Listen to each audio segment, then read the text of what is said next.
नमस्कार, welcome to career 247। मैं हूं प्रशांत धवन। नाउ पाकिस्तान फील कर पा रहा है कि एक बड़ा स्ट्राइक बहुत करीब है। रिसेंटली झेलम नदी में एक्स्ट्रा पानी छोड़ दिया गया। इंडियन मिलिट्री लगातार एक्सरसाइजेस कर रही है और ऑब्वियसली जब पाकिस्तान बहुत नर्वस हो जाता है तो ये न्यूक्लियर न्यूक्लियर बोलना स्टार्ट कर देते हैं। और पाकिस्तान के पहले मिनिस्टर ने रिसेंटली ये स्टेटमेंट दी है। अभी ऐसी स्टेटमेंट बहुत सारी आएंगी। ये इतनी ज्यादा धमकियां देंगे भारत को कि न्यूक्लियर वेपन्स यूज कर देंगे, न्यूक्लियर वेपन्स यूज कर देंगे।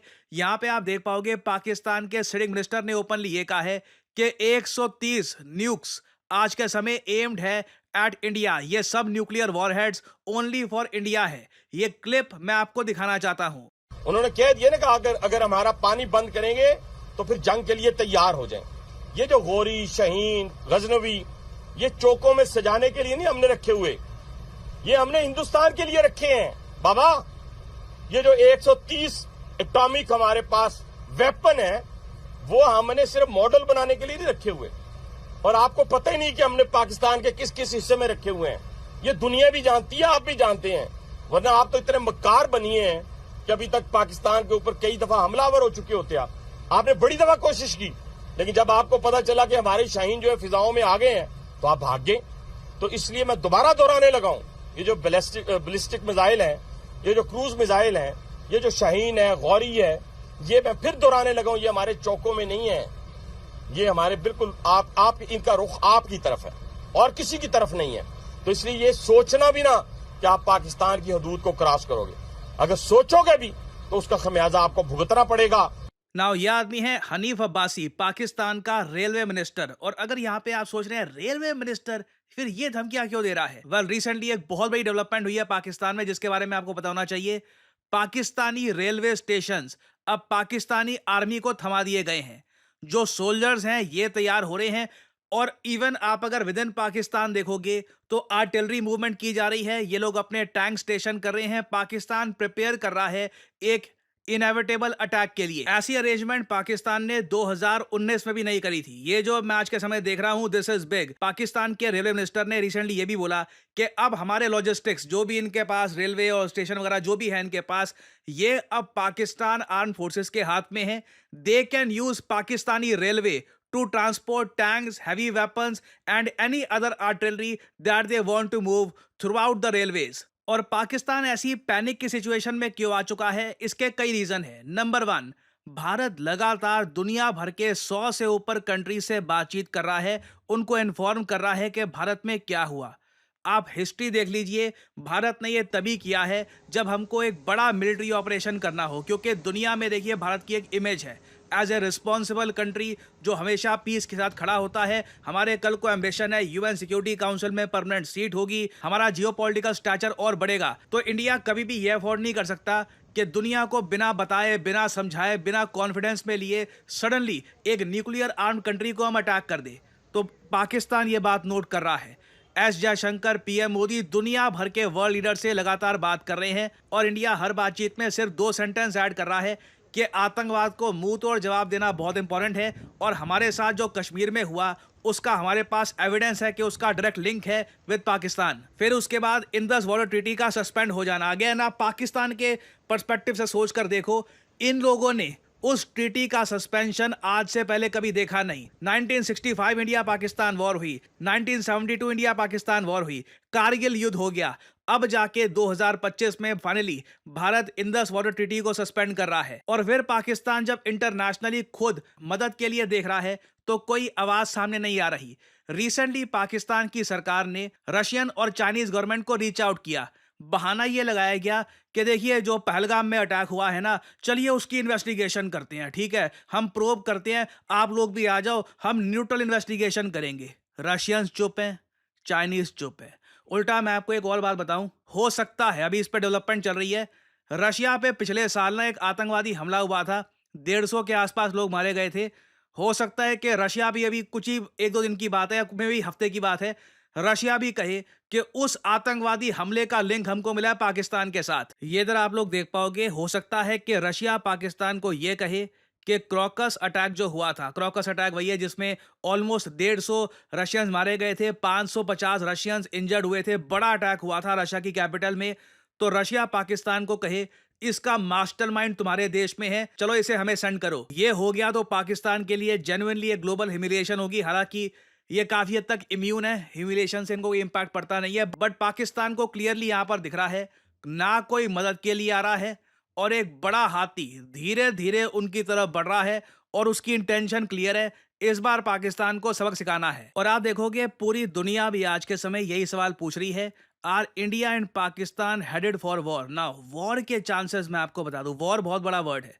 मेरे हिसाब से अभी भी भारत पाकिस्तान के अंदर जहां पे आतंकवादी हैं उन पे अटैक कर सकता है मिसाइल से, और भी हमारे पास बहुत सारे जरिए हैं। हो सकता है कि पाकिस्तान का हम ब्लॉकेड भी कर दे इन दी अरेबियन सी अपनी नेवी की क्षमता दिखाते हुए, दैट कैन ऑल हैपन। मगर यहाँ पे ना एक बहुत बड़ा एक फियर ये कहूँगा एज एन इंडियन, मुझे डर ये है कि वॉर हो सकती है अगर पाकिस्तान ने वो किया जो इन लोगों ने 1971 में किया था। 1971 वॉर ना शुरू हुई थी पाकिस्तान के ऑपरेशन चंगेज खां से। उस वक्त भी इंदिरा गांधी दुनिया भर के जो वर्ल्ड लीडर्स हैं उनसे बातचीत कर रही थी, समझा रही थी कि ईस्ट पाकिस्तान जो अब बांग्लादेश बन चुका है वहां पर क्या हुआ है। पाकिस्तान ने नोट कर लिया कि इंडिया कुछ करने की तैयारी कर रहा है।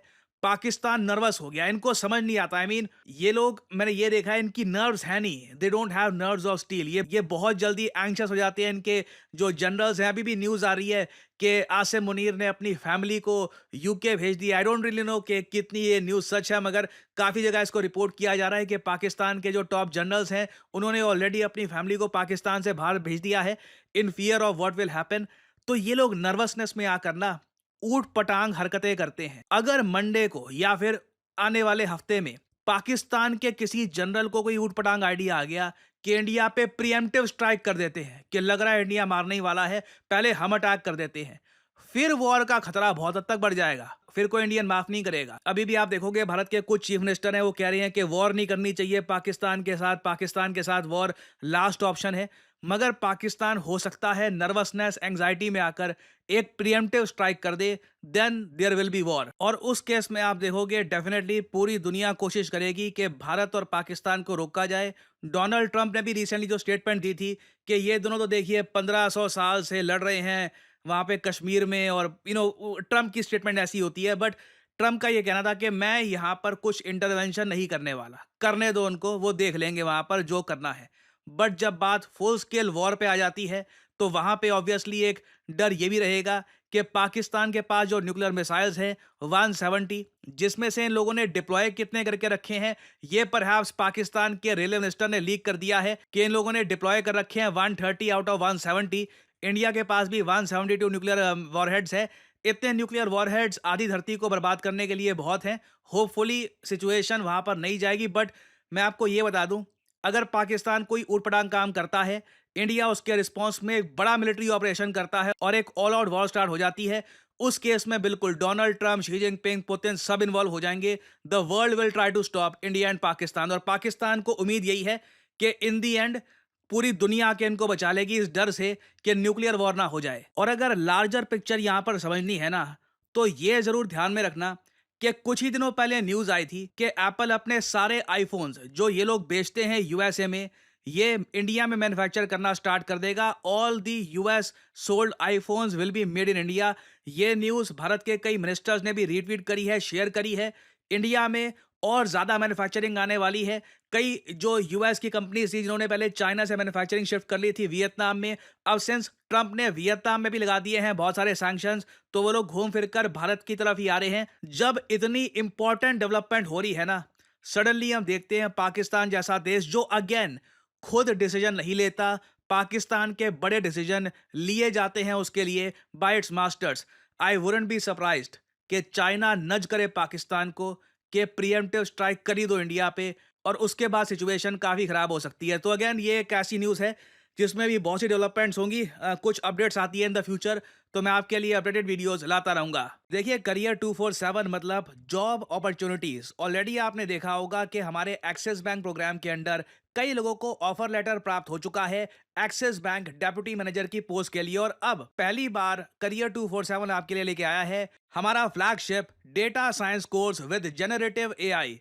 आज के समय मार्केट में कोई भी कंपनी ऐसा कोर्स ऑफर नहीं कर रही जहां पे आपको मिलती है लाइव क्लासेस। आप यूजुअली डेटा साइंस का कोर्स परचेज करेंगे, प्री रिकॉर्डेड क्लासेस आपको पकड़ा दी जाएंगी, मगर यहाँ पे आपको मिलती है live classes. World renowned teachers for example Deepayan सरकार सर, ये आपको पढ़ा रहे होंगे। ये बाय द वे काम कर रहे हैं with the government of Singapore as an AI adviser. और करियर 247 के डेटा साइंस कोर्स को कंप्लीट करके आप बिल्कुल आराम से 7 to 9 लाख पर एनम की जॉब लैंड कर सकते हैं। That is very much possible. और अगर आपका सवाल यह है कि अगर आप एक डेटा साइंटिस्ट बन गए तो आप काम कहाँ करोगे, किस इंडस्ट्री में काम करोगे, हर जगह आपके लिए दरवाजे खुले होंगे, चाहे एफएमसीजी सेक्टर हो या फिर फार्मा सेक्टर हो। आप गवर्नमेंट में काम कर सकते हैं। इवन करियर 247 में मैं आपको बता दूं, हम लोगों ने बहुत सारे डेटा साइंटिस्ट हायर कर रखे हैं, because every company needs data scientists. इनकी डिमांड बढ़ती जा रही है। और आपको करना क्या है, अभी भी आपके मन में बहुत सारे सवाल होंगे। आप सिंपली क्या करिए, ये जो वीडियो आप देख रहे हैं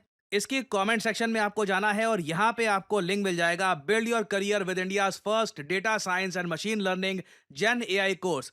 इस लिंक पर करिए क्लिक। यहाँ पे आपके सामने ये पेज खुल जाएगा। यहाँ पे अपना नाम, ईमेल, फोन नंबर और ऑब्वियसली यहाँ पे कोड डालिएगा PD10, ताकि आपको डिस्काउंटेड रेट पर ये कोर्स ऑफर हो। कोड आप अगर नहीं डालेंगे तो जो भी आपको प्राइस ऑफर किया जाएगा इट विल बी एलिवेटेड। तो मैक्सिमम डिस्काउंट पाने के लिए यूज द कोड PD10। हमारी तरफ से आपको कॉल आएगा, you can ask your question. और अगर आप खुद को देखते हैं as a data scientist in the future, then you can start with career 247 data science and machine learning with generative AI course. ऐसा कोर्स आपको वैसे मार्केट में मिलेगा नहीं, विद लाइव क्लासेस और साथ में आपको वेरियस और टूल्स भी मिलेंगे। और बाय द वे इस कोर्स से रिलेटेड और जानकारी मैं वेरियस और वीडियोस में आपको देता रहूंगा। सो अगर आप इंटरेस्टेड हैं, use the code PD10 and get in contact with the career 247 consultant. और इसी नोट के साथ यह है वीडियो का अंत। Thank you for listening and as I always say, may the gods watch over you.